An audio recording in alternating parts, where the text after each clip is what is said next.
Good evening, everyone. We elected them to make the rules. But tonight, 13 Investigate shows you state lawmakers caught on camera breaking the rules. In fact, when you go to vote, you get to do it only once. And the same rule actually applies to your state lawmakers. But tonight, 13 Investigates will show you what really happens inside of the Indiana House of Representatives. Our investigative reporter, Bob Siegel, has it all caught on tape.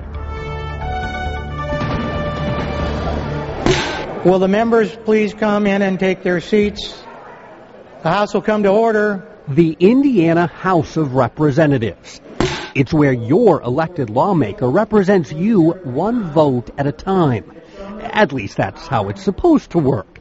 The question is on the passage of the bill. But during most votes, you'll see some lawmakers are not in their seats. In some cases, they're not even in the room. And yet, up on that tally board, well, it appears they're still voting anyway. How is that possible? Well, it's pretty simple, really.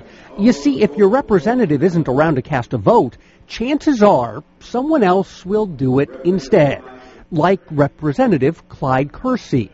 Watch closely, and you'll see Representative Kersey vote for himself and then for Representative Terry Gooden. Not just once. We saw him do it over and over, day after day. And he's not the only one doing it. We watched Representative Delaney vote for Representative Grubb, Representative Barnes for Representative Rieken, and Representative Nizgoski for Representative Blanton. We saw Messmer do it for Crouch, Harrell do it for Austin, Yard for Walorski, Koch for Boer, Robertson for Avery, Avery for Robertson. You get the idea. It's double voting. It's quite common, and it's against the rules. These rules, the official rules of the Indiana House of Representatives. It says right in here in Section 50, no member shall vote for another member, period. So why is a room full of people who get to make up the rules not following their own? Representative Kersey said this has been happening since long before he became a state representative 12 years ago. This chairman of the House Ethics Committee did not want to talk about it on camera. Instead, he suggested we talk to another veteran lawmaker, House Speaker Pat Bauer. Mr. Speaker, this is happening under your watch. Why is it happening? They get up and go to the bathroom, they tell somebody to vote for them. They're out in the hallway, they tell somebody to vote for them. Sitting sometimes too long can give you blood clots in your legs, so you can't tell them not to at least stretch a little bit or tell them not to go to the bathroom. Well, I think that that's really a poor excuse. Julia Vaughn is director of the government watchdog group Common Cause, and she finds this video very disturbing. Why aren't these people in their seats? If you're not in the room, then you're probably not fully engaged in the debate. When the machine is open... Most of the time, those who do miss the debate try to return to their seat in time to cast their own vote. For this bill, that's what Representative Gooden did. So does Representative Robertson. Representatives Bischoff and Murphy, they get back to press their buttons. Then Representative Saunders and Rieken do the same. Representative Eberhardt, there he is. He gets to cast his vote, and so does Representative Summers. But sometimes lawmakers who want to vote simply can't do it before someone else votes for them. Representative Vernon Smith is about to cast a vote for Representative Sheila Klinker, even though she's rushing in to vote for herself. We saw that happen several times. Klinker told me she doesn't give anyone permission to vote for her, and she reminds fellow lawmakers not to cast a vote on her behalf. But we should point out, while we saw Representative Smith vote for Klinker, we also noticed Representative Klinker vote for Smith.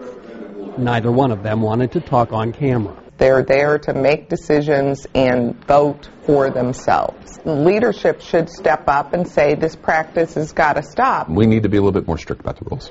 Minority Leader Brian Bosma says the double voting patterns we observed do need to be addressed by leaders of both parties. It is a problem. Is it something that needs to be emphasized? There's no doubt about that. And there are a few folks here that appear to not be able to stay in their seats on a continuing basis. But he says lawmakers leaving their seats is a necessity.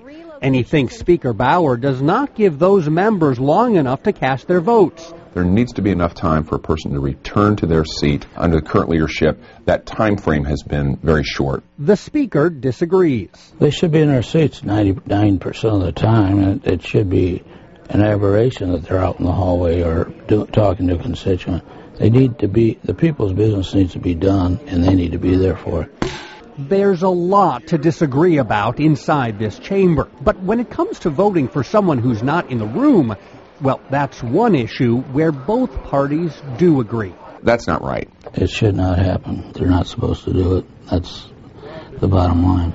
Everybody voted? Tally the roll. Some lawmakers told me they didn't realize double voting is against the rules, and they insist it won't happen again. Others say they see nothing wrong with it, although they say they will stop if the rules are enforced.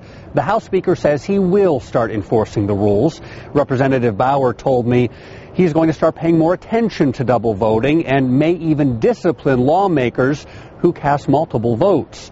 In case you're wondering, in the Indiana Senate, we didn't see any double voting there at all. I'm Bob Siegel, Channel 13 Eyewitness News.